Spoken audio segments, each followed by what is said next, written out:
Your G1 Climax review. I am John Pollock, and joining me live and free tonight here on the Post YouTube channel is Karen Peterson to chat all about the G1 happenings from this weekend. Karen, how are you? I'm a little tired, a little bit of G1 burnout, but I'm doing okay. Yes, we were just discussing the amount of volume of professional wrestling that is out there, a heavy amount of it concentrated with New Japan. But I'm kind of curious, what among all of the tournaments that are going on right now, what are you somewhat keeping up to date with? Are you behind on Stardom, or is stuff just like falling by the wayside? I'm behind on Stardom just because they have everything on tape delay. And after we recorded about 2 weekends ago, I realized that I hit a wall and I have massive burnout. So I'm just kind of like watching wrestling when I can, but not killing myself to watch all the things. And I have seen the results of the Tokyo Princess Cup, but I haven't watched the shows yet. That's on my docket for this coming week. Well, there you have it. We sound like the performers right now that are just at the end of the G1 here, like watching all of this stuff. But yeah, I wanted to try doing a free G1 show because coming up this week, we're going to be doing back to back to back G1 shows Tuesday, Goodness. Wednesday, Thursday. So those will be exclusive for Post Wrestling Cafe members. Tuesday, I'm going to be joined by Mike Murray, and then Wednesday and Thursday, Bruce Lord will be in the hot seat with me. And I haven't run this by Bruce yet, but Thursday we are. Bruce is hearing about this for the first time. We are going to do the end of tournament post wrestling G1 awards. Okay, so you'll want to Oh. tune into that on Thursday. We will go through best performer, best match. Maybe we'll also talk about worst performer and worst match because we're going to balance things out as well. So lots of great stuff coming up this week. Also of note, Monday, I'm going to be dropping an interview at 11 a.m. here on the YouTube chat with Brian Gewirtz, the former head writer of WWE. He is going to be on with us. And then Monday night, the great Nate Milton joining me for Rewind to Raw. So it's going to be a very, very busy week, as is the usual here at Post Wrestling. The whole schedule will be up late tonight at postwrestling.com. But we have 2 nights to go through of the G1 from this past weekend. And this sets up the final round robin matches for Tuesday. And I think I've mapped out all of the different scenarios. So I will cross-reference them with Karen and make sure I didn't make Better any you than any me. errors along the way, and Karen can keep me on the right path here of all of this math. The D block, folks, we will get into the D block. Okay, it's going to be a complicated one, but we go back to Saturday in Machida. Am I pronouncing that right? Machida. Machida. Machida. Okay.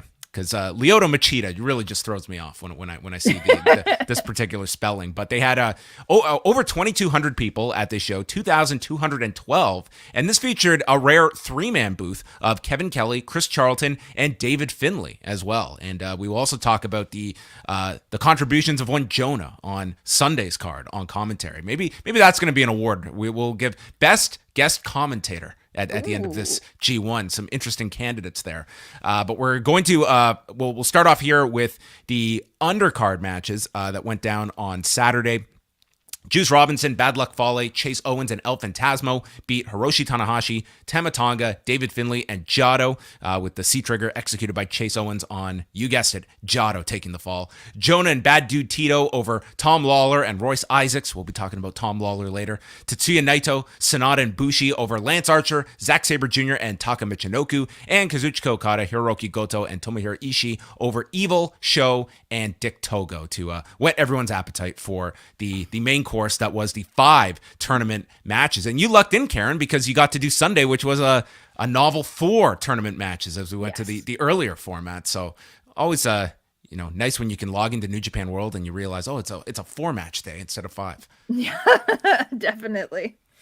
We'll also throw it out that because we are doing live, if you have any super chats, just overall thoughts on the G1 matches that have really stood out to you in this tournament, whatever your feedback is for the G1. If there are super chats, you can send them in. I will be monitoring those, and if we have some time, we will get to those at the end of our reviews. But let's talk about the tournament matches from Saturday. Starting things off, Aaron Henare taking on Kenta, both coming in with 2 points, although Henare has a match in hand, so this would be the end of Henare's tournament, and Kenta getting ready for his weekend of spoils, as he was going to be knocking off someone of prominence.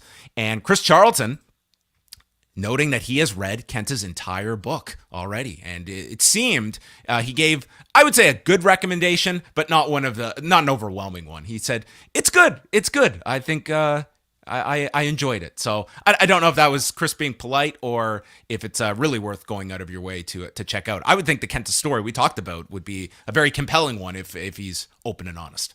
I'm very salty that I have not been able to locate a copy of this book because you are the gateway for us to figure out what is contained in this book. Well, the thing is that that book highlights his whole 22-year career so far, from like being like a young, handsome wrestler to becoming like the charisma of Noah, him going to the United States for WWE, and then coming back afterwards. And I guess they underestimated how many people wanted to buy this book, so it went on sale like at the venues, sold out, went on sale at like Amazon and Rakuten and all like several other online vendors, sold out. So I guess they're working on another printing, but it's like, I've wanted to order that book. And it's like, if I go to Amazon Japan, it's like, you can get this book in 2 to 17 weeks. 2 to 17 weeks? Which is it? That's a range. My goodness, 2 to 17 weeks. So, that's best-selling author on Amazon Japan, Kenta. That's covering their bases for you. Well, the match here, Kenta is striving for a 500 record, so he's got some work to do. And the commentators are explaining that, that's kind of Kenta's motivation, get to 500. He wants to be invited back. Henare, they think he's done enough. He's going to get invited back. And I'm looking at the records. And I'm like, we're just strictly basing it on here. It's like, okay, the guy won a match and he's lost everything since. I mean, from a sports perspective here, I mean, would this guy be getting the guaranteed invite back? I mean, he's 1-4 here. Well, I mean, if you're going to compare him to, say, your favorite in the tournament, Yujiro, he may Dude, that guy's got a season's pass for life in the G1. I mean, Yujiro will outlive me in these G1s. I think for a first G1, at least he got a win, because had he gone in as a young lion, he would have had the same problem that every young lion that's ever in a G1 is that you're there just to eat the pins for every single match. He waited 6 years to finally get here. I think they're putting a lot of energy and effort into pulling the trigger on United Empire and like building a lot of the people in that group strong. This year might be his first year, but I think he can't slip any further, but I definitely think he's on the climb. Yeah. I mean, he did get a very prominent win at the beginning, and I'm sure that will be followed up on coming out of this. Like, it was like he was sort of like this entry level into the G1. He got a signature win, and that's his little prize coming out of the G1. But yeah. I mean, it's a long-term story, I think, with Aaron Henare down the road. So we got to see a lot of Hanare's kicks, which have been really a highlight throughout a lot of these matches, integrating his kickboxing background. Kenta's using the hammerlock and rams Hanare's shoulder into the rail, and then he's working on the Achilles of Henare, citing his past injury. And Henare comes back, more kicks. He's on top of this. This man has his game plan ready, going after the Achilles. And Finlay starts talking about his own shoulder and the injury he had several years ago that took him out for months, stating that he will never be 100%, at least his shoulder will not be, due to the loss of power and range of motion from this shoulder injury. So I thought this added context as well from him explaining his own shoulder woes in this. Henare loses Kenta on the Berserker bomb, and Chris says he tried to sandbag him here. And Kenta stops Ultima, grabbing the referee, and we get Kenta's just giant slaps, and a kick drops Kenta, more strikes, he stops the Streets of Rage, and then there's the game over to a triangle. Henare power bombs his way out, and then the closing sequence sees Kenta stop Rampage, applying game over, and it was game over for Henare, who taps out at 12 minutes and 36 seconds, finishing his tournament at 1-5. Well, if I remember correctly, even when Kenta came into the G1 a couple of years ago, back in 2019, he didn't necessarily have a stellar G1 that first year either. And with all the new people that they brought in this year, it was one of those things where, on top of all the new people, they protected a lot of people that really didn't need protecting in this G1. Yeah, that sometimes is my criticism of the G1. They try to do too much and protect everyone. And in that, I think a lot of them kind of get lost in the shuffle when everyone's being given something, or you don't have those 3-4 standouts. I was hoping it would, like, where Henare is concerned, and I think some other people are concerned. I think Tom Lawler would be another example. Is that I wish it was a little more balanced across the board, where everyone was fighting for, like, everyone's like 3-2 and 2-3, but there were people that were like racking up 5, and it's like, well, what are you going to do from here?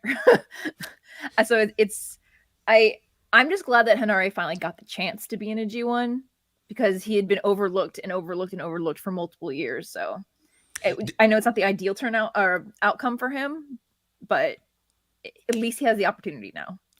Do you feel, as we look like down the road, do you feel this win over Tanahashi will be significant? Will this be like, will they get the value out of what a win over Tanahashi means in 2022? If they were, I mean, if you think about the people who have pinned Tanahashi and had that elusive Tanahashi high profile win in the last couple of years, Ospreay's gotten it. Yes, and he got the push. I mean, Chase got it also, and the company. Chase, I would say, like, I would imagine that's an outcome. I don't know how many people remember from last year. I wouldn't say that was one that really you got that kind of significance out of. But that's the thing, is that there are people that in previous years have gotten that elusive Tanahashi rub, especially as somebody who's like either a debutant in the G1 or typically someone who hovers near the lower half of the mid card. Yeah. So for Henare, even if that, like, I mean, there are plenty of other great candidates in the C block for him to have pinned to get his one win. But I mean, Tanahashi would be the guy that if you were only going to walk out of this G1 with one win, why not? Why not lay out the biggest name that's in the block? Yes. So that concludes Henare's tournament, and we'll talk about Kenta's last round robin match, that coming up on today's earlier show where he headlined against Mr. Tanahashi. Toru Yano against Jeff Cobb. So Yano is finishing up his tournament with a record of 1-4. Cobb comes out. He's at 2-2 in the A block. And Chris notes it's opposite day as Cobb is out with his Hawaiian shirt and deodorant. A bit of a callback there. And it's a delay for Yano's entrance as Jeff Cobb is missing. It's Yano that's missing, and Yano comes out through the crowd and sneaks out from behind and does a roll up and then sprays disinfectant into Cobb's eyes for another 2. So this was going to be Funny Jeff, as they announced here. Cobb's arms end up getting put into his singlet, and then he's wrapped up like the burrito in the ring skirt, and he's down on the ground. He has to hop his way up to the ring while his arms are trapped in the singlet, and does make his way back into the ring where he's got to fight back with his arms still trapped in the singlet, as they compared him to a dolphin here as he hit a drop kick without the use of his arms, which is an impressive feat for a man this size to get up off his get a vertical like this without his arms free. See, I go back to what Kevin Kelly said about Jeff Cobb earlier in the tournament, where he's like, it's not fair. It's not fair, the things that Jeff Cobb can do.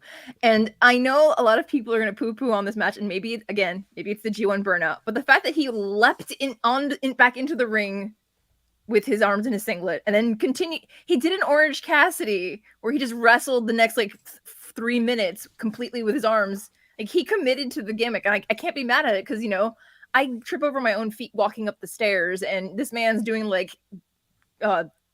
jumping kicks and everything else, drop kicks with his arms just and yeah, he did look like a little dolphin. I was making sound effects as he was just springing everywhere. This is the real subject matter of don't try this at home. It's like most kids at home, they're not Mick Foleying off their roof or something. But this is something they're bored at home. They might try, and they're going to separate their shoulder landing on the floor after trying this. So Yano is sent into the exposed buckle and takes his big overhead belly to belly. The arms are now free from Cobb, and he catches Yano's low blow and puts the shirt of Yano over top his head. And after eating a super kick, takes the tour of the islands and delivers it in 4 minutes and 38 seconds. And he goes up to Kevin Kelly, says he smells great, and we got to see Funny Jeff. So Funny Jeff moved to 3-2 and finishes with 6 points. And this actually was a match of importance because it was like the slimmest of margins, but he was technically alive in this block. So this was must win for him. And we will update that later. So we should actually go back because we missed our rating for the first match, and we can't go without a rating. So first, your rating for Henare and Kenta, and then Yano and Cobb. I think I'm at the point right now where I'm just I'm just glad I'm still watching the G1 because I'm just so tired. So I just gave it a large with 1 sugar just because I feel like they're doing their best with what they've been given. They know that they're not the ones that are going to be going to the semifinals or whatever, but they made it entertaining. And I'm still surprised at how much weight and bulk Henare has put on in the last like 6 months, if not less than that. Yeah, I went with a cool. I went with a medium milk sugar. Hold the sleeve is that was my ranking for Kenta and Henare. Yano and Cobb, I'm going with the Beebs brew up here in Canada. What is a Beebs brew for us? The Beebs brew is a French vanilla cold brew that Tim Hortons is working alongside Justin Bieber with. Very popular up here, and I can say that through Braden Harrington, I have found myself getting into this the odd order. So it's something different. It's kind of it's a bit of a novelty, but it was all right. What size are we ordering this evening, John? Oh, this was a small. Let's not go crazy here. Okay, it was like a specialty drink, but not a great one. Timing wise, 4.5 minutes. I was happy with this. Yano, I am not a negative Yano person. For those that have heard our G1s over the years, he hasn't like wowed me this G1. I think it's been difficult with like the crowd that cannot cheer a lot of the comedy spots, and I feel like he has kind of relied on the greatest hits. This one felt like a concerted effort to be a different type of match, and it seemed the audience enjoyed it. Seeing Cobb in this role, so it isn't going to be for everybody, but it was fun, and I mean it was less than 5 minutes of your time. It's really hard to be too negative on it. So there we have it. And that's Yano's tournament. So he's done, and Cobb would have Tom Lawler that we'll talk about from today's show. So just impressions of Jeff Cobb this year so far. It's really hard to go back from last year where he was like 7-1 to this where he's I knew as soon as they announced the blocks this year with having Ospreay and Jay back that the push that Jeff sustained while they were gone was now over, and it was very frustrating to watch. I mean, I'm again, like I said before, I'm just glad he's leaned into it. He's doing the best he can with what he has. But I gave them a medium with 2 sugars just because I'm sweet on Jeff and Yano. So all right, two of like the cubed sugars. Yes. Okay. Shingo Takagi against Yujiro Takahashi. Your favorite. Yujiro with 6 points dominating this D block against the 2-2 Takagi. And Yujiro uses a chair on the floor and then an inverted DDT. And Kelly notes that Yujiro wrestles at a very slow pace. Was that an adjustment for you, referring to David Finlay? I loved like the subtle shade here from Kevin Kelly of the slower paced Yujiro and how it's difficult for people to adapt to. And they brought up here that I don't know if this was legit, if this was kind of a storyline, but they stated that in Finlay's first tournament match against Yujiro, he suffered a concussion and then just kept going in the tournament. So this would have been on July 20th. And yeah, he just alluded to Yujiro delivering, I think they mentioned like an inverted DDT, and it just rocked Finlay because that was not brought up in his other matches, like a story. Yeah. So I read this as like this guy got a concussion, which is a bit concerning. But went through and did have like some great performances afterwards. Hopefully he is better now. He should not be working with a concussion. Takagi is setting up for the end here when Sho gets involved with the wrench. And that's when we get the full Yujiro experience here. He grabs Takagi from the floor, and then Yujiro hits the intercollegiate slam, Miami Shine, Takagi kicks out, and then Sho hits him with a chair from the floor. That sets up Pimp Juice. Again, Takagi kicks out of that. Yujiro then responds by kicking out of Made in Japan, and we get a Fisherman Buster on the floor delivered to Takagi, and he stops Yujiro from getting in the ring. He hits his own DVD, and then Sho has to help Yujiro get in right at the count of 19. So we're getting down to the closing stretch of the match here. Takagi is shoved into the referee, and there's a chair to the back. Takagi punches the chair into Yujiro, and then nails Sho, Pumping Bomber, and Last of the Dragon, and Takagi prevails in 15 minutes and 25 seconds. And then it's Takagi holding his head as he gets checked on the floor on the way to the back. So hopefully he was not damaged here like David Finlay. But everyone sit back, brace yourselves. I thought this was Yujiro's best match of the G1. Oh wait. Are you feeling all right? Blink twice if you're okay. Listen, this was the best you're gonna get out of Yujiro. This might be on the weaker side of the Shingo matches, but this man was he was a one-man army here with Yujiro, but it was a more than passable match. And 15 minutes 15 minutes of Yujiro, it better be Shingo Takagi or Will Ospreay that's opposite him. But I thought they did enough here, and that was with all the House of Torture bullshit on top of it. What I wouldn't give to be the one at ringside just staring at Sho, and so he would stop doing what he's doing and know that he's better than this. I'm so exhausted watching Sho just fetter away all of his talent to be maybe we'll do best lackey of the G1 on our awards, and maybe Sho could be a finalist for that. Yeah, that's his role. Best lackey. I love him, but I don't like him very much right now.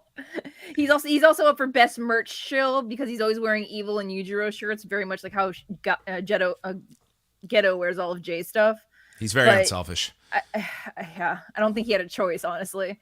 But I mean, I wish they could have shaved off about 5 minutes off of this match. It didn't need to be 15 minutes long. Yeah, I can certainly see that with all the interference.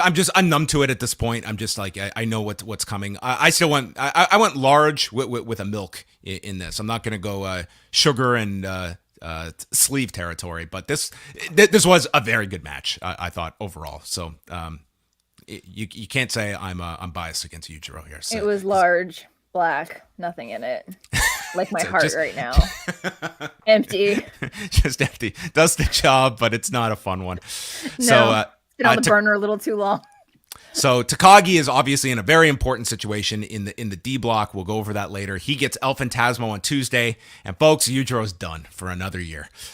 Yoshi-Hashi against Will Ospreay in the D block. Both have identical records of 2-2, and there's a big discussion at the beginning with Kevin Kelly, Chris Charlton, and David Finlay about using tape for your injuries. And dude, Kevin Kelly was so probing here. He was like, do you get the final say about tape? Do the trainers insist on you using tape? David Finlay was so just, this was complete improv because he's just trying to answer these. And I'm sure these questions are just coming out of nowhere for him. He's like, I've got the final say. And he notes like the danger, like you need it for your injury, but it's putting a target on yourself by putting the tape on, which is funny because it always used to be the trick, especially among fighters, is that if they had a bad knee, they put the brace on both knees, so to confuse people. But yeah, they had quite the discussion here. They plugged Ospreay's participation in the AEW Trios tournament, teaming with Aussie Open, and then Ospreay goes after the injured shoulder of Yoshi-Hashi. So this kind of ties into the shoulder discussion earlier. Kelly brings up that Will Ospreay now has 20 5-star matches after his latest one with Shingo Takagi with the Observer coming out this past week. All the offense centers around the shoulder of Yoshi-Hashi. He drops him off the turnbuckle onto the shoulders, flying forearm to the shoulder. I mean, it was just total targeting of the shoulder. He blocks an Oscutter, and Yoshi-Hashi fights back with a dragon suplex. He's clutching the shoulder amongst this comeback, and then a head kick drops Yoshi-Hashi, and Ospreay keeps his grip applied until Yoshi-Hashi gets to his feet, and boom, he hits him with Karma for a 2 count, and Kelly is just throwing in the towel here for Yoshi-Hashi. He says, I can't see this lasting another minute for Yoshi-Hashi. He's holding on. Karma gets countered with the stun dog, and then this beautiful looking Oscutter. I mean, Yoshi-Hashi took this thing fantastic. It was like this guy had been shot and just fell to his doom. He ducks the hidden blade. There's another Oscutter into a super kick in midair that Yoshi-Hashi lands, and then Yoshi-Hashi with the destroyer, facebuster counter by Ospreay, and we get the Kumaguroshi for the 2 count before Will hits the Chelsea grin and hidden blade to win this one in 18 minutes and 46 seconds. I thought this was great. This was my favorite match of the night. I think most would agree with you. It was outstanding. I went XL on this one. I had high hopes for this one. It was met. I mean, Ospreay, I don't think he has had anything in the realm of just an average match in this block. I mean, he has been, I think a lot of the attention has been spread elsewhere, but his consistency has been maybe unparalleled among the performers this year. Tremendous stuff. He holds up the U.S. belt for David Finlay there ringside, and Finlay says after the G1, and Will gets into his face, and David says he despises him and he will beat him once again because he does hold a win over Ospreay from earlier in the tournament. So Ospreay will take on Juice on Tuesday. Yoshi-Hashi will take on David Finlay on the show that we're going to get to from today's card. But yeah, I went XL on this one. Where did you go? XL with a shot of espresso. Whoa, with the espresso. Yes, largely because everyone underestimates Yoshi-Hashi for most of the year until we get to the G1 and or some big never championship. We get big match Yoshi-Hashi, and he brought it, and I was very proud of him. And I'm sure a lot of people picked Ospreay to win this match, but I didn't. I believed in Yoshi-Hashi. I want to give a shout out to all the people in the chat room, because sometimes, Karen, we're so popular now. We get spam in this. I see. Yeah, so I have just figued out how to block these people. Well done. I am. You just come at me. I'm ready. John. I'm gonna block you. Okay. 69mega.com. Come at me. I'm gonna fire off. It's gonna be a block party. Emotion. Who Get does out this of here. stuff? Main event we go to, the undefeated Jay White, who is back after missing 2 tag matches with heat stroke, and he's taking on Taichi with a record of 2-2. So Taichi is technically still alive because he has 2 matches, and in theory, Jay White could lose 2 matches, but Jay's running the hot hand here with the undefeated streak in the B block. So Jay starts, and he wants to do a sumo standoff, but then drives Taichi into the corner and just starts stomping on him. Geto distracts, allowing White to choke with a Bullet Club towel, and when he's caught by Red Shoes, he just yells, "It's just a fucking towel," as if like Taichi should be able to withstand this choke. Taichi comes back with these brutal kicks to the chest, and then Taichi's momentum is stopped as Geto grabs Miho Abe by the hair on the floor, and Taichi just like gets this like non-emotional look on his face and just starts no-selling all of White's offense, the chops he's delivering, and calmly walks down Geto on the floor, who starts begging off. Yoshinobu Kanemaru then backs up Taichi by getting up from the commentary area, and Geto's in the ring. White tries the sleeper suplex, and it's stopped as Taichi takes both men down and hits a last ride powerbomb. White collapses, avoiding a buzzsaw kick, and eventually hits the sleeper suplex. Taichi just pops right back up to his feet and hits the dangerous suplex, and multiple times White's Blade Runner gets countered. Taichi gets a Geto clutch for a near fall, and then the Yokozuna elbow gets caught, but again he stops the Blade Runner, and Taichi hits numerous counters. White finally hits it off of the counter. Both men are down, and he goes for another Blade Runner, struggles to lift Taichi off the mat, and he needs help using the rope, takes Taichi over to the center, and he hits the match-ending Blade Runner to win this one in 23 minutes and 20 seconds, eliminating Taichi's hopes and continuing his undefeated streak as Jay improves to 5-0 in the block. There are 2 people in the New Japan universe that you don't put your hands on. Abe Miho and Peter. You don't put your hands on them, especially if there's other members from that faction at ringside. So when as soon as Geto grabbed Miho's hair, I'm like, oh no, who's coming for him this time? So yes, I was very happy to see Kanemaru just like, he didn't even really like put hands on me, just walked over there and was like, "You sure you want to do this?" So yes. It was a very stern warning from Yoshinobu Kanemaru and Yes. And Taichi getting very serious here. I like the match. It was fine. Yeah, I'm not going to go like above and beyond that. Like it was a nice match. It wasn't the match of the show.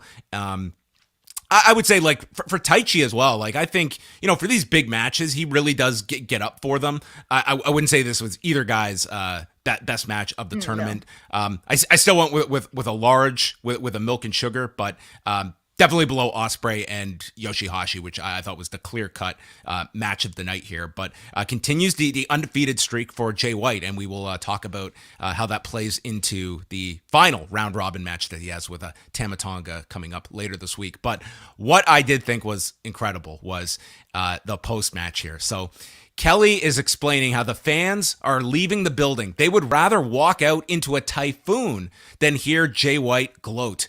And Jay White is demanding ice from the people at ringside, from the young boys. He says, "Don't you know I have heat stroke?" But then tells the fans, "You fools, I live in Florida. You think a little sun and heat was going to bother me? All of you were so gullible. I managed to get 2 days off from these meaningless tag matches in order to be rested up." And he makes fun of all the well wishes he received. He pretends to cry. The fans like clap here, and Kelly informs us, "Don't clap. He's not being genuine." It was like they were not understanding the sarcasm here from Jay White. Other than his clap post-match promo, this was his best message, this promo of the tournament. I thought he was just hilarious here. It was one of those things where it's hard when they don't have a translator at ringside, so the fans are just happy that he won the match, and that, or his Jay has a very loyal following in Japan, so he could be saying the most horrible things to them, but they're just like, yay, you're wonderful, you're doing great. But yeah, with the typhoon is like, I mean, for us it's like hurricane season here in Florida, so it only needs to get to a certain level before people really worry about it. It's just when they start threatening to shut the trains off that people have a problem with, because then they get stuck wherever they're at. Right. But I admittedly, as soon as he won, I turned it off. I like Jay's promos, but sometimes he talks a little too long. He screams a little too much, and I'm just like, no, it's 8:30 in the morning. No. Jay White is not for everybody, as I've learned just from like wide varieties of whether he's like a heel that is like a little too shticky versus one that's like effective and gets the emotions out of you that you want to be getting. Like he's someone I enjoy quite a lot, but I also understand like it's grating for others as well, and he's in a very obviously prominent spot and has been all over this tournament as like the dominant force of it. So he, as we mentioned, has Tama Tonga on Tuesday, and Taichi, we'll be getting to his final match against the Great Okan. But this show, I would certainly recommend the Ospreay Yoshi-Hashi match, where I don't know if I'd fully go on Shingo and Yujiro to recommendation territory, but you could check that one out. I do feel it was Yujiro's best match of the tournament, and that's kind of what I took from this particular day. Yeah, I would agree. In terms of the contest, you know what? I will do an update at the end of day 17, because we'll just do a full update on where everyone stands. But for Saturday's show, there were several who got perfect on the day, and that included actually quite a lot did. It's literally 194 people in our contest got 5 for 5 on Saturday's card, which may be a record. So tremendous job by our listeners, who were very astute, picking this all before the tournament began, so they didn't have the luxury of seeing where everybody would be after 16 days. But 96% of people picked Ospreay over Yoshi-Hashi, 90% picked Shingo over Yujiro, which I guess not a crazy stretch you're going on. 89% picked White over Taichi, 86% picked Kenta over Henare, and 71% saw Jeff Cobb beating Toru Yano. So congratulations, all who got 5 out of 5, including Jordan Goodman, John Cena, Bruce Lord, Davey Portman, and W.H. Park, who just saw this coming from a mile away. You and I, Karen, both went 3 for 5 on Saturday's card. It's fine. I as I said, I'm determined to be dead last in the E block now. I'm like, you know what? There's somebody hot on your heels, and his name is John Pollock, because I am. I don't even want to say slipping, because I've never had a good burst of momentum during this entire G1 tournament. I have been the Aaron Henare in my first G1 contest, and I'll see if I have one little thing to hold my hat on at the end. I'm not getting a Tanahashi victory. I'm turning into that Homer Simpson meme where he's like patting the seat next to him on the sofa, being like, "Join us, join me, John, join me at the bottom." One of us is ending up in the basement. That's going to be the drama of this E block as it wraps itself up. So we go to today's show from Nagano. This is at the White Ring, which is, I believe, the first time they've done a G1 show proper at this venue. It was opened up in '98 when the Olympics came to Nagano. So 1,728 fans in attendance, and the undercard featured Evil, Yujiro Sho, and Dick Togo over Goto, Yuto Nakashima, Ryohei Oiwa, and Kosei Fujita. Will Ospreay and Aaron Henare beating Bad Dude Tito and Jonah, with Tito taking the fall. Juice Robinson, Bad Luck Fale, Chase Owens, and El Phantasmo over Shingo, Naito, Sonata, and Bushi, with Bushi being hit with the C-Trigger, and Okada, Ishii, and Toru Yano beating Lance Archer, Zack Sabre Jr., and Taka Michinoku, with Taka taking the fall, courtesy of Yano. So there you have it. Oh, and Tama Tonga and Jado beating Jay White and Geto. So we got to see Geto and Jado go at it on the undercard.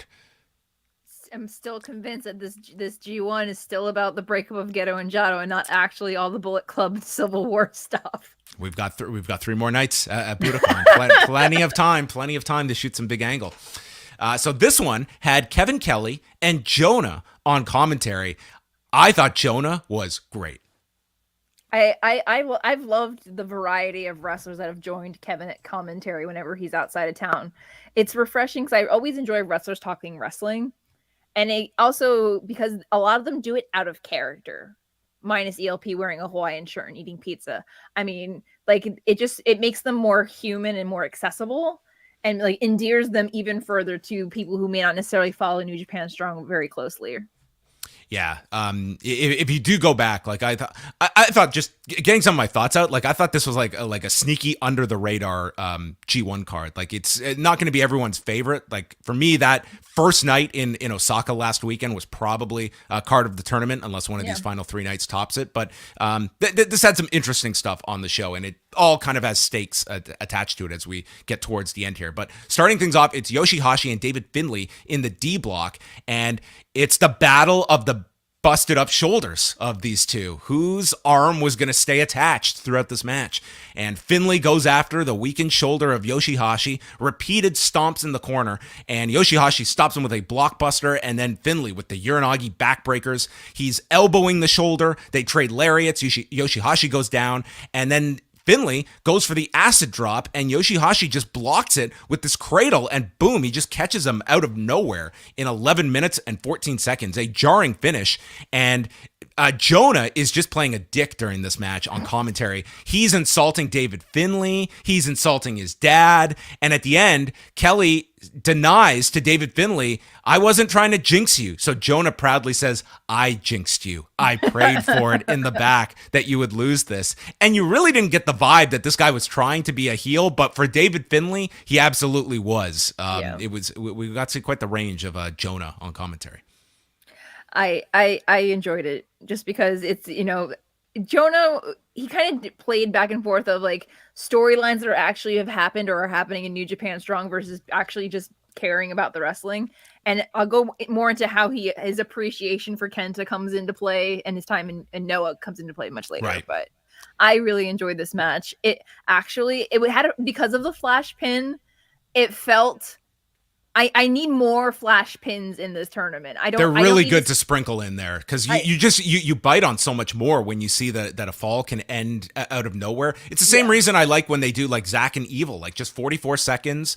It tells people that. Oh my gosh, I loved that one. I know a lot of people were mad about it, especially like the Evil and Zack Sabre fans that were at the venue were so upset about it. But I'm like, no, I enjoyed that a lot. I need more of this, especially because, I liked that he actually got convinced one of the young lions to go in on it with him. So if I'm somebody that's like looking at Zach's lineup in the block and all his singles matches, I don't know if I'm circling Evil. It's like, okay, there's the night I've got to be there.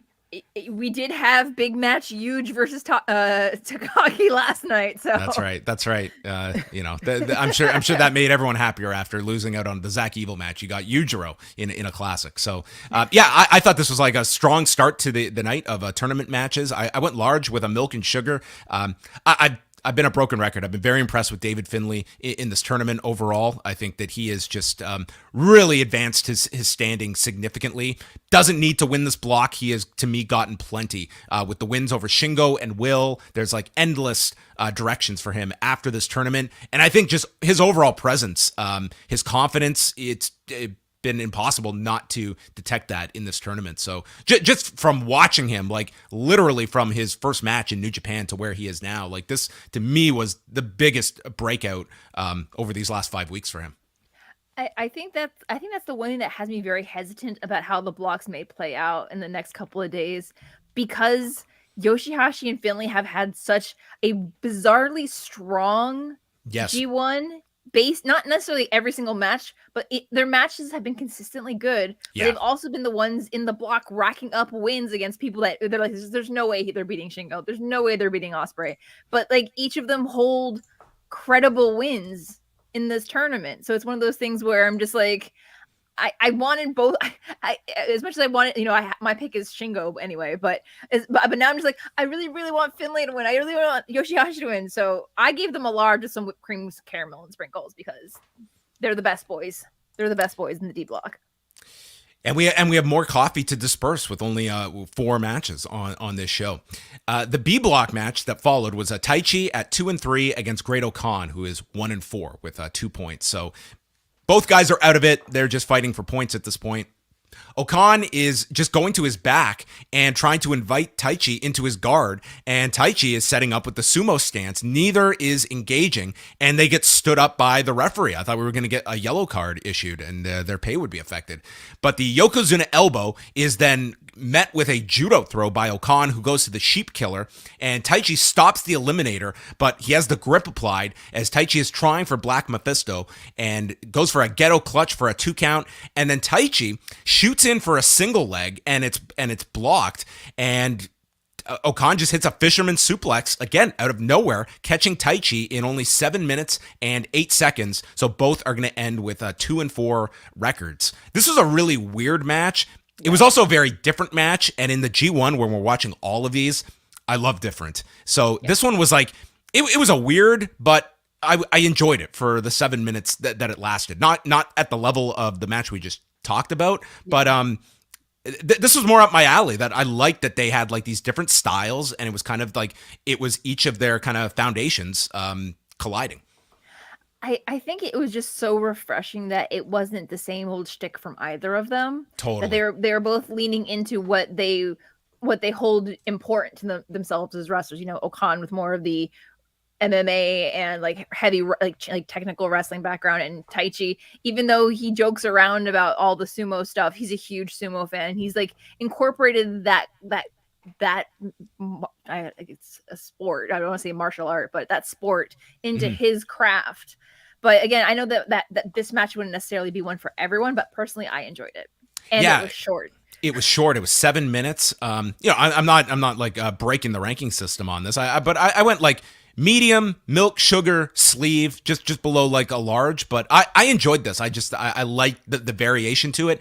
And much like we just talked about with the last match, like a finish out of nowhere with the Fisherman Buster. And just it showed me like they just approached this with like a different kind of mindset to kind of separate themselves and not just be so many matches in this tournament just fade into the background and it's just a blur of matches. They tried to do something a little bit different here.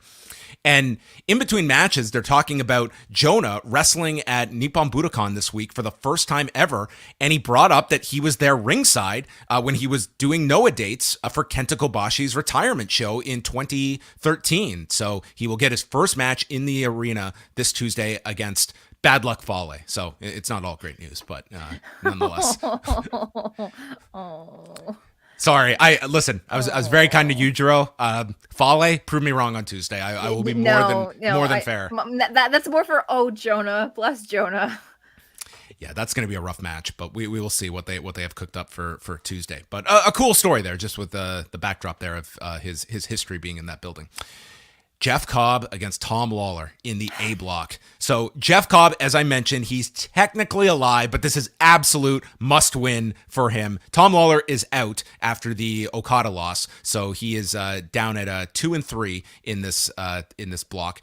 So Kelly, at the beginning, he goes through this whole history lesson of Judo Jean LaBelle, and they talk. Jonah like links it up with like the LaBelle grip using like the 3 fingers, and Kelly explains how Carl Gotch learned under Jean LaBelle, and then when the New Japan Dojo launched, that's what Carl Gotch taught to all of the students there, the LaBelle grip. So it's kind of linking Jean LaBelle to kind of the lineage of New Japan homegrown performers. So we get into the match. It's a grappling sequence at the beginning, and Jonah's bringing up Cobb's previous win against Lawler back at Bloodsport and says that Tom Lawler is the only human in the monster block, specifically noting Okada is superhuman. The rest are the monsters, and Lawler is the mere mortal. Cobb then leaps into the corner, right into a rear naked choke from Tom, who's on the back, and they tumble to the floor. And we get Inoki-style kicks from Lawler off the ground, and then an elevator sweep into an armbar setup. He rolls to the ankle lock, and Cobb breaks it with hammer fists, and then just deadlifts Lawler off the mat into this overhead belly to belly. This dude is so goddamn strong, Jeff Cobb. Yes. It's I think we take it for granted when we just see all of these guys doing these impressive feats of strength. Lawler hits a divorce court off the top and transitions to an omoplata, but then loses the ankle lock and then hits a big muso. Hammerlock, forearms by Lawler. He is super kicked by Lawler, and that staggers and drops Cobb with a forearm. And then Lawler is just exhausted, so he collapses as well. Cobb is able to hit these rolling Germans while Lawler is holding onto the arm the entire way and then goes for a last-ditch Kimura. He gets free, drills him with kicks and the Kamagoye, only generating a 2 count, and it's Cobb who avoids the nasty knee on the brain, hits a version of a Regal Plex, and then Tom Lawler hits the NKOTB, and he wins in 14 minutes and 3 seconds. This match was awesome. I really, really love this match. I loved this match, and I don't know if it's because of my affinity for both Tom Lawler and Jeff Cobb, but it was a match that I think a lot of people may not necessarily thought that it would be one of the standout matches, but I went to block, I screwed up, and I gave him just a window. We're not going to make any mention of that for the audio people out there.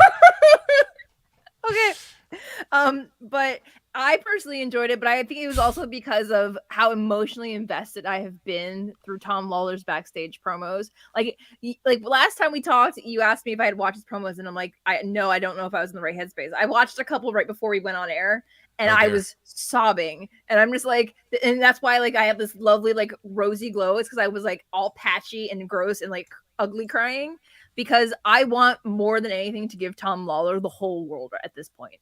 And like between him and the way that Jeff had Jeff's tournament last year, it's like I want both of these guys to succeed so incredibly much that I was just like, could this be the only draw of the tournament, please? Because I don't want to see either of them lose. But if at this point it was just they're just fighting for points and trying to help thin out the herd at the top for Okada to advance eventually, I understand why Cobb had to lose. Yeah, I thought like to me, like the grappling, the submission sequences, just the back and forth here. These were two opponents that, I mean, here you have like a legit Olympic level wrestler in Jeff Cobb with someone of Tom Lawler's background. It just seemed like they're great styles. They have worked together before in Bloodsport. So I mean, this had all the makings for it. It exceeded it and then some. I just thought like the submission and grappling, this was like top level for me. I just thought Absolutely. This was a real standout match. Like I thought Lawler's match with Okada was very good.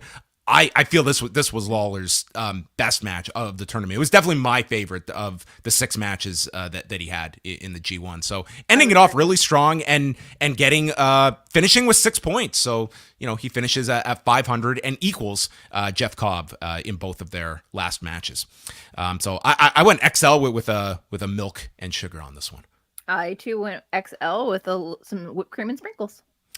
And that takes us to the main event. It is the rematch from Wrestle Kingdom this past year where Kenta nearly killed himself, taking on Hiroshi Tanahashi. So Tanahashi is at 3-2, Kenta 2-3. And this is both of their final matches in the C block. So they did give an update here about Hiroki Goto, who last we saw in the main event with Tanahashi, his mouth was all bloody. And on the broadcast, they were worrying about it being a jaw issue. It turned out it was just his lip that generated all that blood and required stitches. So Goto, a lot better than a broken jaw if you just got stitches on the lip. So they're noting that TV Asahi recently listed its 15 most popular wrestlers, and the top 3 were Okada, Tanahashi, and Naito. So they're, I guess he didn't read all top 15, so I don't know where Yujiro finished. I believe he was not in the top 15, but Yes. it was a fan vote across the country. So it had a whole, I think it went up to like 50 different people because they included lots of stardom wrestlers and stuff like that. But of course, your top 3 were Okada, Tanahashi, Naito. Yeah, and like very notable. Like these have been the flag bearers of the company for the last 10 years, and to the public, clearly they see them as the pillars of this company. Jonah is sick of all the too sweets from the Bullet Club. He's going to ask his buddies Hunter and Sean to clamp down on that stuff of people using it outside. So Tanahashi kicks Kenta into the rail from the apron, and Kenta takes him ringside and DDTs him onto the padding on the floor, and big kicking attack here from Kenta finally gets stopped with a dragon screw, and then Kenta's delivering closed fists, and Kevin Kelly explains to Jonah To get disqualified around here, you literally need to hit someone with a chair in the ring right in front of the ref. That's about it. And Jonah realizes, you know what? I'm going to start adding closed fists then. With all this leeway, I don't have to be worrying about a disqualification. Smart man. You're a little late in the tournament to figure this out.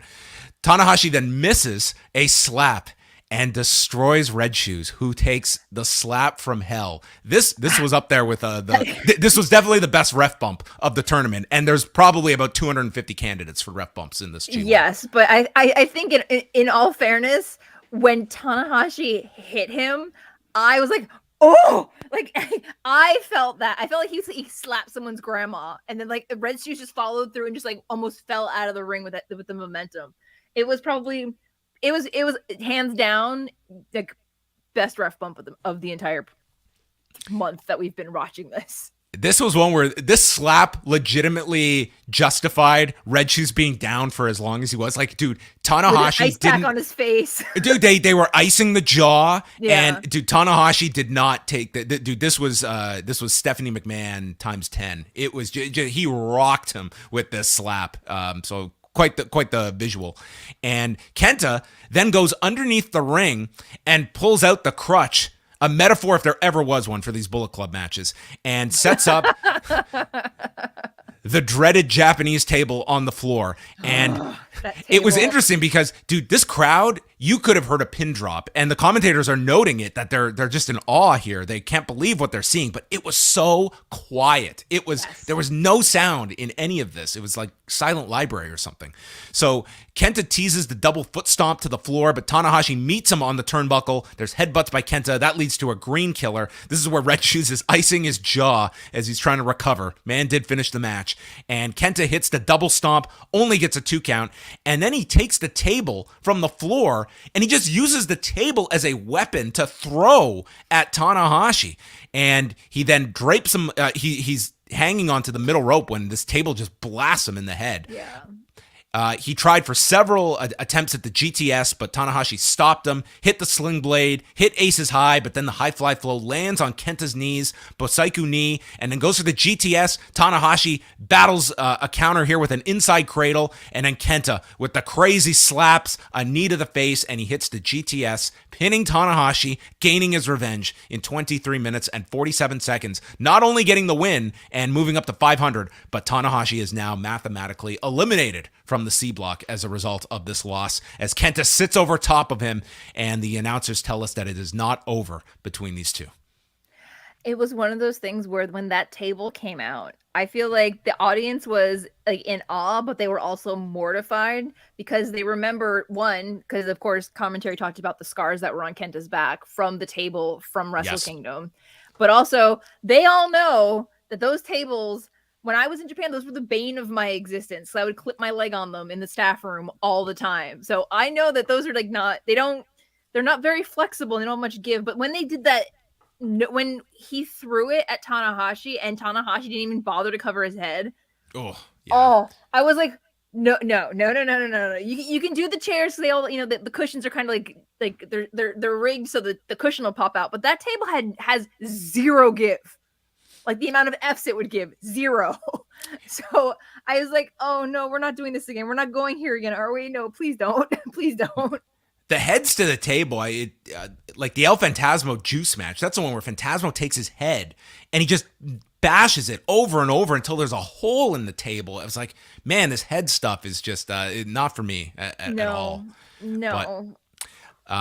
But I thought this was like it was a compelling main event. Yes. I had Cobb and Lawler as my match of the show, but I thought this was like a strong main event. And it hit me when they did reference like the scars. Like they have done such a great job of reminding everyone, like every Kenta match, they bring up that match with Tanahashi. So by the time this match took place tonight, like it felt like this has been built up for a long time, since January. Granted, Kenta's been out most of that time, but they've constantly kept that in your memory that this is Kenta's big match of the whole G1 was getting into the ring with Tanahashi. So it meant a lot when he won the match, and I'm sure they're going to do this one again, maybe in October or something. Yeah, well, and that's the thing is that even after that match, when they had it in January, and Tanahashi's backstage crying, saying that this isn't the kind of wrestling I want. This isn't what I wanted to do. I didn't want to hurt him the way he got hurt.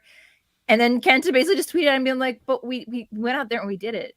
we did the best thing. So it's one of those things where it's like, even though when they're in the ring together and they're being, the white hat, black hat, they are both of an age because they're both over 40 at this point. They're both doing the most they can and to give the audience a good story. And their story has started well before this Wrestle Kingdom with, the briefcase when Kenta had the contract briefcase from New Japan Strong. So it's been like this like continuous story pretty much ever since he turned on Shibata to join Bullet Club. So it's one of the longer told stories that, gets brought up every 6 months between them, but it's consistently a good story. Like it always doesn't necessarily feel like not fresh, but when it comes back, you're like, oh yeah, we're still doing this. This is still going on. And I personally, as a fan of both Tanahashi and Kenta, I was like, this match is just for me. But I thought like the storytelling in this match were really strong. Like I was pretty captivated by it. I went large milk sugar sleeve just below XL territory, but I thought they had a really strong match. This would be, I think with Kenta, this one and the Zack matches were the ones that really stood out for me. Tanahashi has had a low-key fantastic tournament. When you look at the 6 matches, it's kind of tough as we now go back and look because you had these big gaps between matches that sometimes you forget to string along some of the matches these guys have had. But this was a strong end to the tournament for both guys. The only thing I'm hoping for is that we don't get that New Japan notice like in the next day or so saying that Red Shoes has been taken off the next couple of cards because his little jaw's been busted open. Because like as soon as he got hit, it made me think of what happened to Goto a couple of days ago. Yeah. So I'm just hoping everyone's okay. But I also rated this fairly high. I gave it an extra large just because I'm a big softie and I have gold stars for everyone today. Well, there you have it, everybody. That was day number 17, and we'll go over the contest updates, and then we're going to dive into all of the scenarios going into the final round-robin matches. We'll get some predictions from Karen. But for our listener contest, Steve S. stands atop the mountain going into the final 3 nights. Well, really, this will wrap up on Tuesday. But Steve S. is on top with 53 points, but it is close, folks. Darren B. and Jordan Show with 52 points, and John Mack and Miss Aussie with 51 points. So I would say those 5, it's winnable for any of them. One day after 194 of you went 5 for 5, 13 people went 5 for 5 on Sunday. Wow. With Stephen Liu, Shruby, Party Marty, Mark B, Mark Butler, Louis from Montreal, John K, Jay from Colorado, James TD, James Wims, Doug Greenwood, Adam Joyce, and Brandon from New Jersey. 5 for 5. I love how your voice just dropped at the very and Brandon from New Jersey. I mean, Jesus, the only guy who would go out of his way to tweet his accomplishment ahead of time. But there you go. Congratulations, Brandon and company, for going 5 for 5. In the prestigious E block, Jordan Goodman, despite a very rough day, going 1 for 5. He's just about clinched it. He's got 50 points. He is in good standing. He will likely take this one. Eric Marcotte, a valiant effort, 46 points in second place. Randobot, also not doing great today, 1 for 5. He's in third with 45 points. Then we got Bruce Lord and Davey Portman tied with 44. Oh, John Cena is also tied with them with 44. Then Brad the Archivist, 42. Neil Flanagan, 41 points. WH has come out of the basement. He is now at 37 points. Myself and Way are near the bottom, tied with 36, and there is Karen Peterson with 34 points. So me and Way, I think WH is slowly distancing himself out of the bottom pack, but he's still somewhat linked to us. So I feel like somebody just kicked Way off of the top of the mountain. Way went 0 for 5 for a while, wasn't he? He had a bad day. He went 0 for 5 on Sunday, so that brought him down to our level. So welcome, Way. Welcome. Let's see here. It was very close. 52% picked Kenta to beat Tanahashi, so that was a close one. 51% picked Great-O-Khan to beat Taichi. 38% of you had Yoshi-Hashi beating Dave Finlay, and only 36% of you saw Tom Lawler beating Jeff Cobb. So that looked to be a much tougher prediction for folks out there. So on Tuesday, it will be the final round robin matches at Budokan Hall. So what we have point-wise, looking at the A block, it is the ones who are still alive are Kazuchika Okada, Lance Archer, and Jonah. So Okada has 8 points, Archer has 6, and Jonah has 6. So the match that's taking place is Okada versus Archer, and then Jonah is taking on Bad Luck Fale. So if Okada beats Archer or draws, he wins. If Archer beats Okada, then he wins the block, and he also has a tiebreaker against Jonah.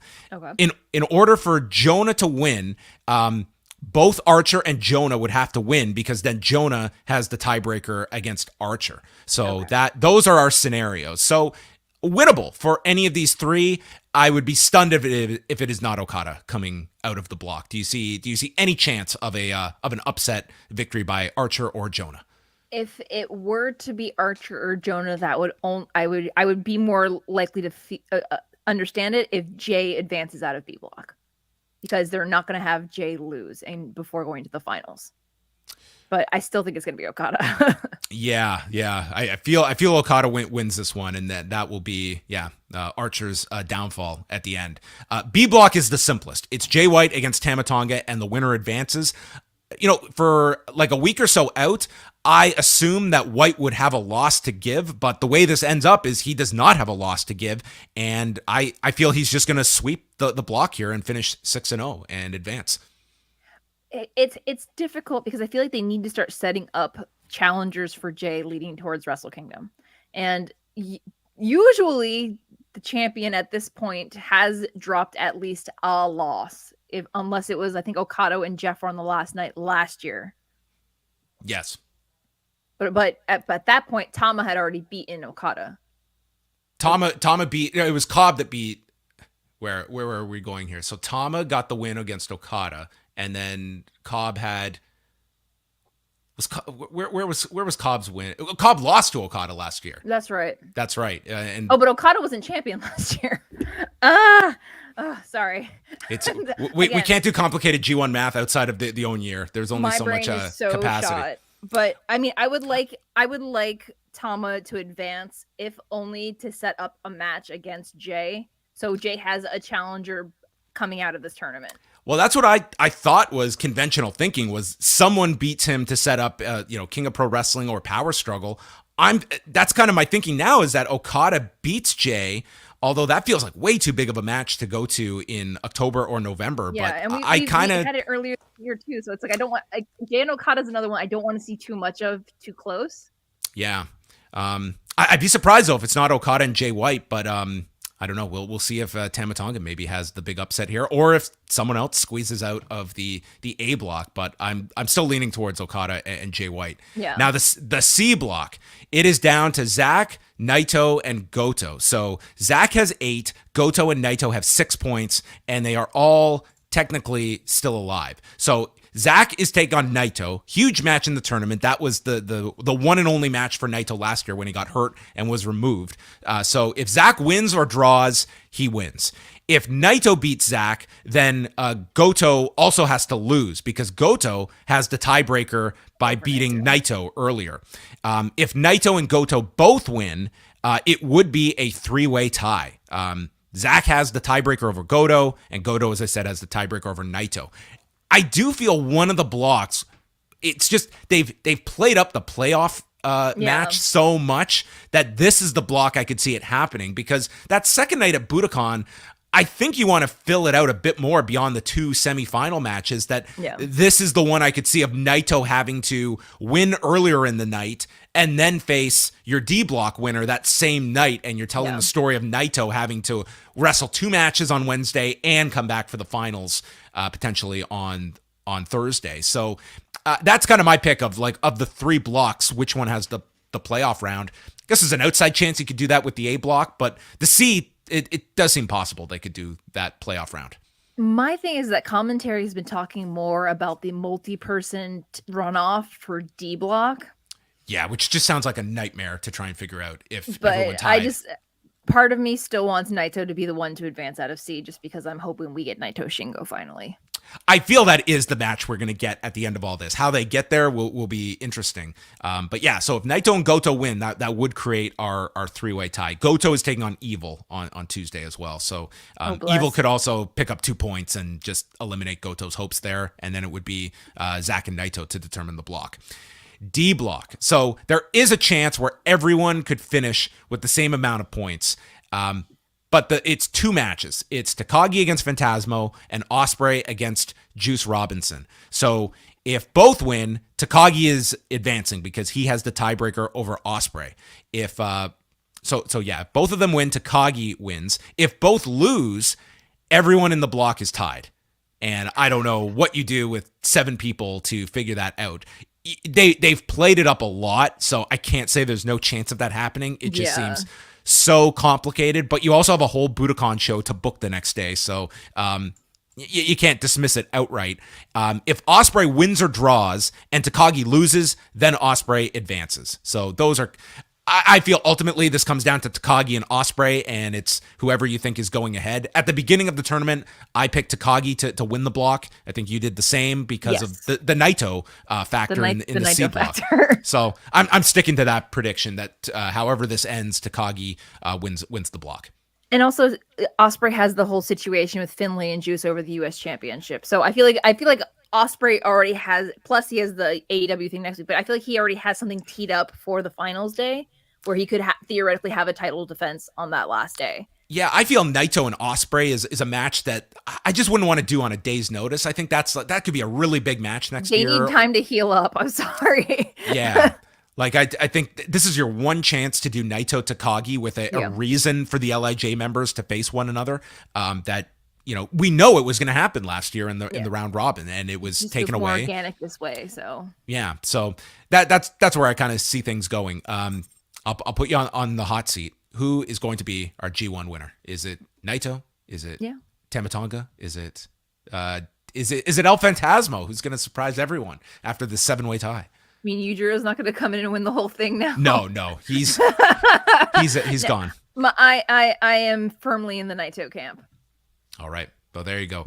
Naito to win, according to one Karen Peterson. So he's dead last, by the way. Hey, so don't take anything I say with your word is gospel, rock Karen. Of salt.